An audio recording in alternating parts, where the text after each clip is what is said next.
Je voulais vérifier qui j'aime. Alors dans le quart de nuit, la nuit, j'ai pensé à des gens et j'ai essayé de les imaginer dans le quart de nuit, la nuit. Et il fallait que je sois émue. Par exemple, mon père. J'ai imaginé la respiration un peu trop forte de mon père, l'odeur de mon père dans le quart de nuit, la nuit, le petit froid des stations essence et remuer doucement les genoux comme on tourne ensemble 2 cuillères. Ma mère, émouvante aussi, à sa façon, mais aussi, elle serait polie. Ma mère serait polie la nuit, et même si on ne distingue plus dans la nuit qui est poli de qui est pas poli, on s'enfonçait dans la nuit, qui s'enfonçait dans le quart, et je voulais juste être émue, et aimer des gens, et m'en souvenir. Ou bien la vie est très seule. La nuit par-dessus la politesse de ma mère, la nuit le long du dos de mon père, le quart de nuit, la nuit, et mes parents jeunes, à cet âge-là d'encore se rencontrer. Mes parents qui vont en quart de nuit, la nuit, à un festival. Et mes parents vieux, mes parents à l'âge qu'aujourd'hui, séparément, ils ont. L'âge de ma mère, l'âge de mon père, comme chacun, avoir un dos. J'ai imaginé ma mère seule dans le quart de nuit, la nuit. La petite panique de ma mère, la constante petite panique de ma mère, sa grande foi claire. Et j'aurais été incapable partout de parler de ma mère. Mais cette nuit, dans le quart de nuit, la nuit, dans les mots d'être dans la nuit d'être loin de ses bras, je peux parler de ma mère, du corps de ma mère, la vieillesse, le grand temps du monde. Et comme tout meurt et comme tout naît, l'humanité, le rien, le hockey de l'humanité. Et alors qu'on m'a parlé tant de Jésus, et donc je croyais que Jésus était beaucoup et qu'il suffisait d'y croire. Mais Jésus explique que ce que Jésus explique. Jésus ou Dieu d'ailleurs. Et finalement, doucement, je me suis endormie la nuit entre avoir imaginé ma mère, avoir imaginé mon père, et après avoir vérifié que oui, je les aime. Et alors? Ce sont des détails, comme vous dites. Des petits coins de ciel, des gouttes d'eau sur la vitre, ou des herbes qui plient. Et alors? Ce sont mes marées hautes, mes rochers de juillet, mes ruisseaux du mois d'août, mes chemins, mes épines, mes galets, mes cailloux. Et alors? Ce sont mes longs hivers, mes tiroirs et mes livres, mes cafés, mes rencontres, mes amis, mes amours. Et alors? Ce sont mes certitudes, puisque vous êtes là, qui vivez tout comme moi de détails, comme vous dites. Où va ma poésie? Et après? Encore un? Oui.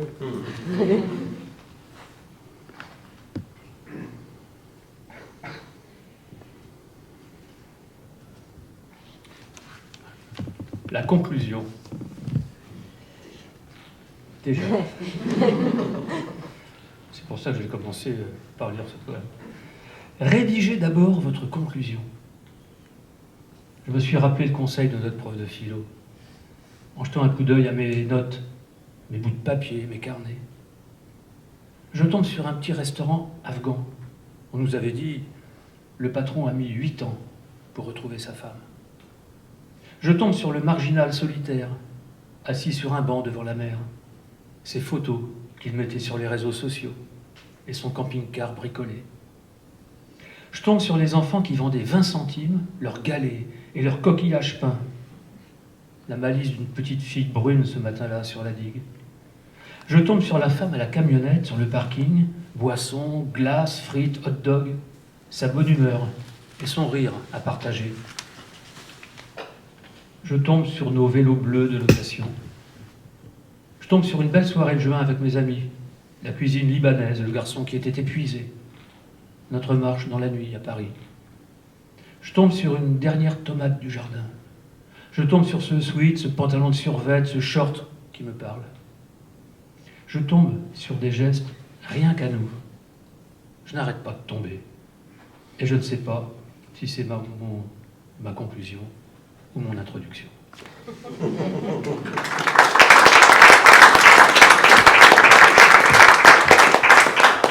J'en fais un et après c'est toi. Petite précision, j'ai écrit ce poème 2 ou 3 jours avant le premier confinement. Et le titre m'a été inspiré par un poète que j'avais lu, que j'aime beaucoup, vous allez voir. Le titre c'est « L'essentiel, c'est se toucher ». J'avais recopié cette phrase de Pierre Morange. « L'essentiel, c'est se toucher ». Je l'avais bien aimé, et le poème « Les mains », parmi tant d'autres, dans le recueil « Le sentiment lui-même ». Je suis maintenant dans ma cuisine, assis à la table devant la fenêtre, avec ce livre et mon carnet, où je retrouve des choses que j'ai lues un jour et qui me parlent. Il pleut à verse depuis ce matin. La table de ping-pong au fond du jardin est trempée. Les gouttes rebondissent dessus. C'est comme un tableau qui bouge un peu. Cette image et les mots du poète se superposent étrangement dans mon sentiment. Il y a la vieille table sans filet, sous la pluie. Il y a les poèmes de Pierre Morange. Il y a l'essentiel, c'est se toucher. Et j'interroge tout ça au fond de moi. Parce que ça rebondit aussi. Les gouttes, les émotions, les souvenirs, le désir. Quand on marche et qu'on se promène sous la pluie avec quelqu'un qu'on aime. On trouve une sorte de bonheur à relier des choses très différentes entre elles. C'est mystérieux, je sais, et c'est souvent caché. Caché comme 2 mains qui se touchent, invisibles, dans une seule poche de manteau. Elle a un spectacle dans son ventre, a dit l'enfant à sa mère, en montrant du doigt la femme enceinte. L'enfant, cruel et curieux,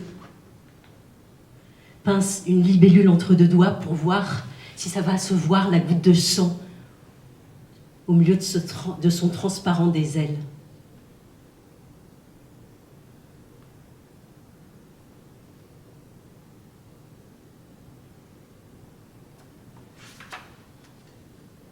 Mystère d'enfant de savoir si le soir, le médecin avec son stéthoscope écoute parfois son propre cœur battre. L'enfant, son téléphone en bois, plein d'appels en absence. Mais il n'y a aucun sommeil dans cette chambre ou quoi? Ce plein d'enfants qui n'arrive pas à dormir. Soit narcissique, inconséquent et optimiste, comme l'enfant qui jette au trottoir et goudron son noyau et imagine un bel abricotier ici, dans 1 an. Maman, maman, pourquoi le vent fait pas bouger mon ombre? Hurle l'enfant.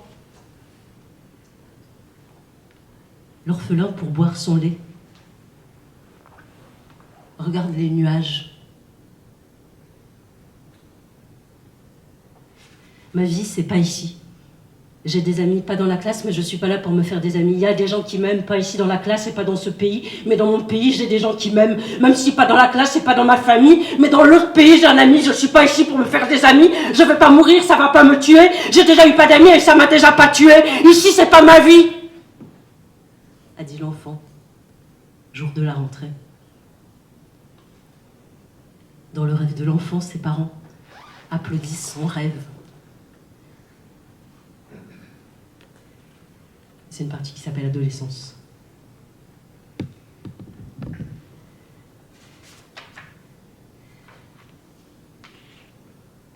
Paresseux mais précautionneux, l'élève prépare de longues anti-sèches qui finalement lui servent d'apprendre. L'ado hurle à sa mère qu'elle n'a aucune envie de vivre l'an prochain, que l'an prochain, il n'y a rien qui lui fait envie. Et la mère répond que ma fille, moi je crois que peut-être c'est la vie que tu n'as pas envie de vivre et qu'alors il faudrait voir un médecin. Et la fille en larmes hurle que non, la vie, franchement, elle veut bien la vie, mais par contre, pas l'an prochain. Il revient septembre chercher son diplôme, son ancien lycée et plus qu'une administration.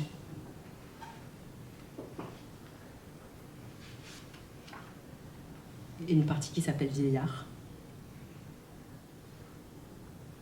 Quand on lui a demandé « Mais pourquoi ?» la grande brûlée suicidaire a répondu qu'elle voulait un câlin.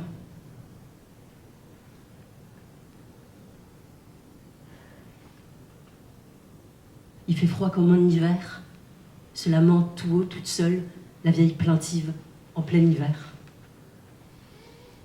La vieille méchante souffle dans l'église toutes les bougies. Le vieux monsieur s'est endormi pendant que la coiffeuse lui coupait les cheveux.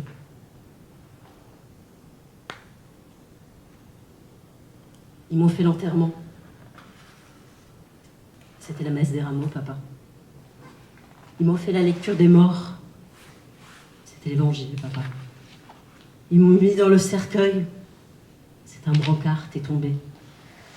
Le vieux meurt, la poitrine pourtant pleine de souffle, pendant que la voix d'une fille voudrait les persuader, papa, qu'ils sont vivants.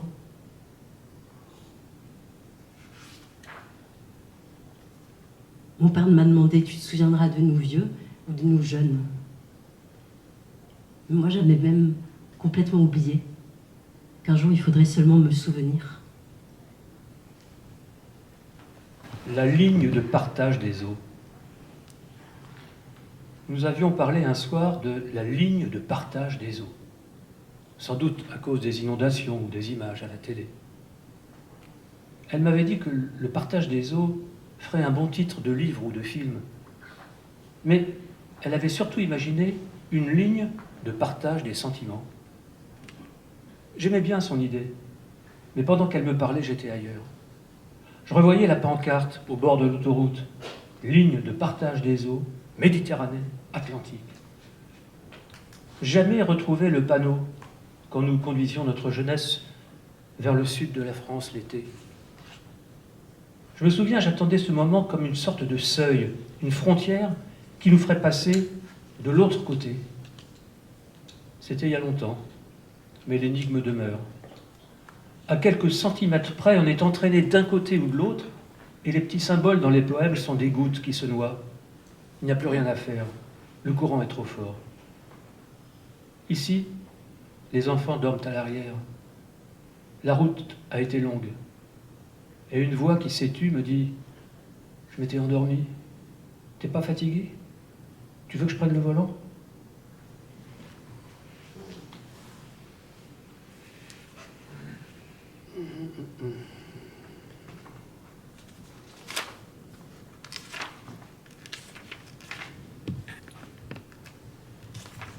Ça tient à quoi?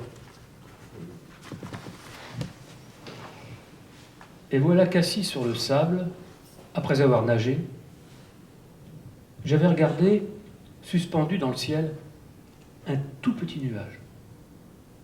Il n'y avait plus personne à cette heure sur la plage. Le soleil était bas, juste en face de moi. J'avais mis mes lunettes de soleil. J'avais posé mon livre, ne pouvant m'empêcher de regarder le tout petit nuage. Il n'y en avait pas d'autre. Qu'est-ce que je peux faire avec lui? Comment écrire ce que je ressens? Le tout petit nuage ne bougeait pas. Des mouettes étaient posées sur un miroir, pas un souffle. Cela se passait dans mon carnet de l'an dernier. 3 juin, nage du soir, un tout petit nuage, grand ciel bleu. Mon émotion est toujours là. Je me demande, ça tient à quoi? Ça tient à quoi? Quelque chose de sa vie. Est-ce que c'est le souvenir qui fabrique le poème ou le poème qui fabrique le souvenir? C'était la question que j'avais emportée avec moi pour une marche le long de la plage aujourd'hui après le déjeuner. C'était pas la première fois que j'abordais le problème. Le matin, pour une invitation dans une librairie, j'avais relu certains de mes textes. Et je m'étais dit, je me souviens de ces instants, mais était-ce vraiment comme cela? Ce souvenir serait-il le même si je n'avais pas écrit de poème? Et existerait-il encore? De retour à la maison, j'avais continué de penser à la question de la mémoire et de la poésie. Et à la place de l'auteur, comme à celle du lecteur. Sur mon vieux poste de radio, j'avais mis un CD de Supertramp. Il avait de l'âge. Le titre qui passait était Downstream. Je ne sais pas pourquoi je trouvais qu'il collait bien avec ce que j'essayais de comprendre quand on cherche à écrire en peu de mots quelque chose de sa vie. Encore un, Mylène.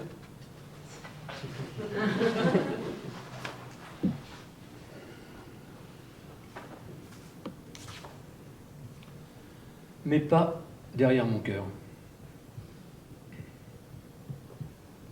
Même si vous n'êtes plus que des mots dans mes poèmes, des pronoms personnels qui pour moi ont des corps, des gestes, des paroles, c'était pour toi, pour vous, pour nous. Ces phrases où j'ai laissé, mais pas derrière mon cœur. Et si l'eau est venue tout recouvrir, ou de la terre, ou des ciels, d'autres ciels, je n'oublie pas, vous qui n'êtes plus que des mots dans mes poèmes, que sous l'eau, la terre, le ciel, je suis relié à vous, qui me reliez à moi. Alors je continue de vous parler, de t'embrasser, de nous croire mortels, et d'écrire quelquefois des poèmes, où mon corps, mes gestes, mes paroles, sont ces cendres encore chaudes sous mes phrases, ou vos pas, c'est mon cœur.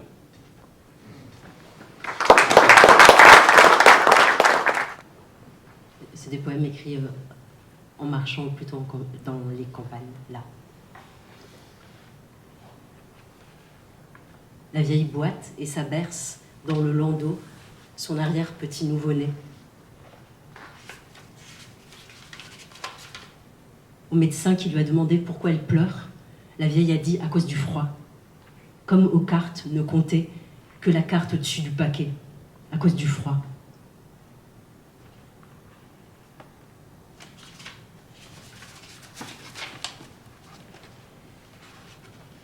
La radio pour les vaisselles, le tiroir aux médicaments pour ne plus les voir après les avoir pris, la prêle pour les articulations, un beau calendrier où marquer des dates qui ne les concernent pas de fils et filles, et celle un soir qui les concernera de mourir, celle-ci, ne pas avoir le bras de l'écrire.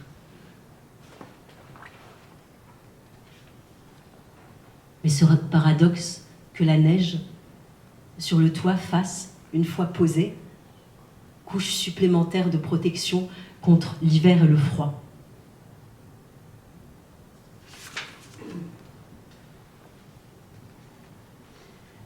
La tarte aux abricots, la fine craquelle de sucre sur les oreillons chauds et la pâte fine, sans crème, seulement une à une en spirale les moitiés d'abricots. La vieille pleure de l'œil, ça fait un petit rebord jaune à sa paupière, comme la cire des arbres, qu'elle essuie dans un mouchoir et qui revient, comme les nuits chassent les jours qui quand même. Le chat a pareil, mais lui surtout l'été. À la fin du repas, les miettes sous la table, les chips petit soleil en vrac, après lesquels les mains ripent sans force sur le couvert de marmelade pleine d'huile, plus faible encore qu'après un rire. On prend un torchon alors, ou bien on tend ou perd, dans cet ordre-là. La queue du chat fond dans les mains, comme tout à l'heure le sucre, sur le médaillon d'abricot. L'enfant met pieds nus ses bottes, pour que le caoutchouc qui isole donne aussi à ses mollets ces mille sensations d'escargot et d'étranges frais.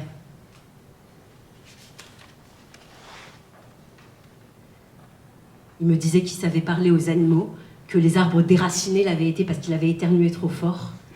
Près de mon père, ma mère trouvait en silence et sans fierté 3 trèfles à 4 feuilles. J'avançais avec mes jambes réelles entre les magies. Ma mère avait écrit à mon père ces mots. Nous avons roulé dans une campagne merveilleusement engourdie. Et je crois que ce qui était si beau était que la lettre lui racontait quelque chose qu'ils avaient fait ensemble. Ils avaient fait du vélo et le lendemain, elle lui avait écrit par lettre « Nous avons roulé dans une campagne merveilleusement engourdie ». Lorsque sa vieille mère est morte, le grand-fils appela longtemps tous les samedis sa tante. Les 2 sœurs avaient la même voix et surtout la même façon de rire. Quand on a tendu à la vieille ses lunettes, elle a dit « Mais alors donnez-moi un livre ». Le fils laisse sa cigarette allumée sur le seuil avant d'entrer. Sa mère, il préfère la voir souvent que longtemps. Et ce poème, c'est une expression aussi que j'ai pris au vol. Il s'appelle « Nous sommes manège ». Fin septembre, nous marchions. Le manège de la plage venait d'être démonté. Je compte les années. 65. 65. Il y a 65 ans, j'étais ce gamin à casquette qui montait sur le manège au même endroit de la promenade. J'étais jamais revenu. Je m'approche de l'homme, au volant de son camion qui emporte le manège. C'est toujours le même manège, on dirait. Il me dit, autrefois, mon grand-père, c'était mon grand-père qui le faisait tourner, en le poussant du bras à chaque tour. Plus tard, on l'a motorisé. Nous sommes manège depuis 3 générations. Je me suis souvenu de tout, les vacances en Bretagne, mes parents, la musique du manège, et même le titre du morceau, Délicado. Plus loin, à l'autre bout de la plage, je t'ai dit, nous sommes manège, tu sais. J'ai senti que tu étais ému, toi aussi. C'est une belle expression, nous sommes manège.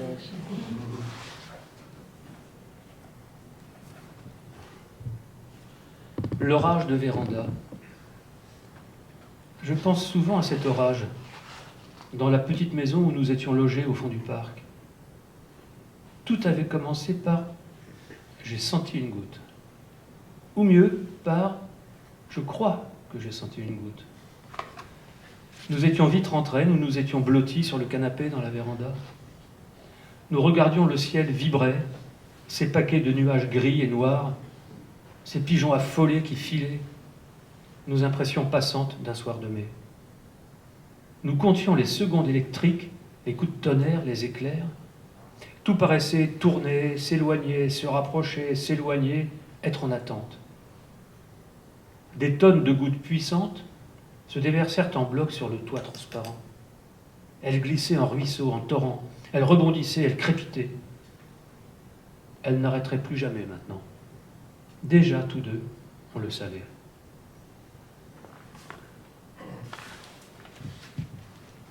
Peut-être un petit dernier. L'élastique jaune. Je ne sais pas par quel bout commencer mon poème. J'ai pourtant envie de l'écrire, ce poème, sur un élastique jaune. L'élastique sert à tenir ses cheveux quand nous allons nager. Elle l'entortille au-dessus de sa nuque, se fait une petite queue. Ses cheveux étaient moins longs quand j'ai eu cette idée la première fois. Aujourd'hui, ils ont bien poussé. Et j'aperçois l'élastique dans la salle de bain. Je me dis, en général, ces élastiques sont noirs ou bruns ou roses, mais le sien est jaune. C'est le seul que je connaisse. Quand elle plonge dans les premières vagues, il est éclatant. Quand elle l'enlève, il libère tout le reste de l'histoire. Et je ne sais vraiment pas par quel bout se termine mon poème. L'enfant compte dans sa tête tous ses pas. 81, 82, 83. Et hurle quand son frère, en lui parlant, le déconcentre, mais qui ne savait pas. Furieux, mais aussi soulagé d'avoir pas à compter encore. L'oiseau a sifflé en plein Paris 3 petits coups vifs, et l'enfant lui a répondu. Et l'oiseau à nouveau a sifflé 3 petits coups encore, et l'enfant lui a répondu. Et l'oiseau encore une fois, et l'enfant cette fois-ci osa ne siffler pas et ainsi vérifier son pouvoir et admettre modestie, puisque sans sa réponse, bien sûr, l'oiseau siffla encore les 3 mêmes petits coups vifs.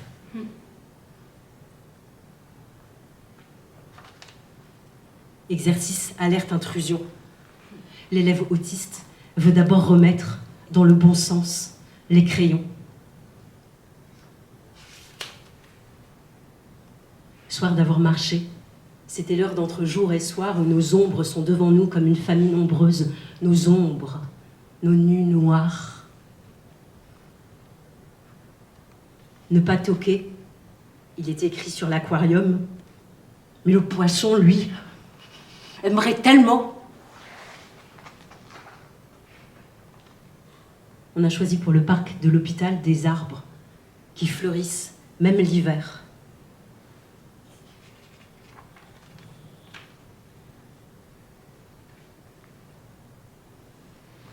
Et un dernier.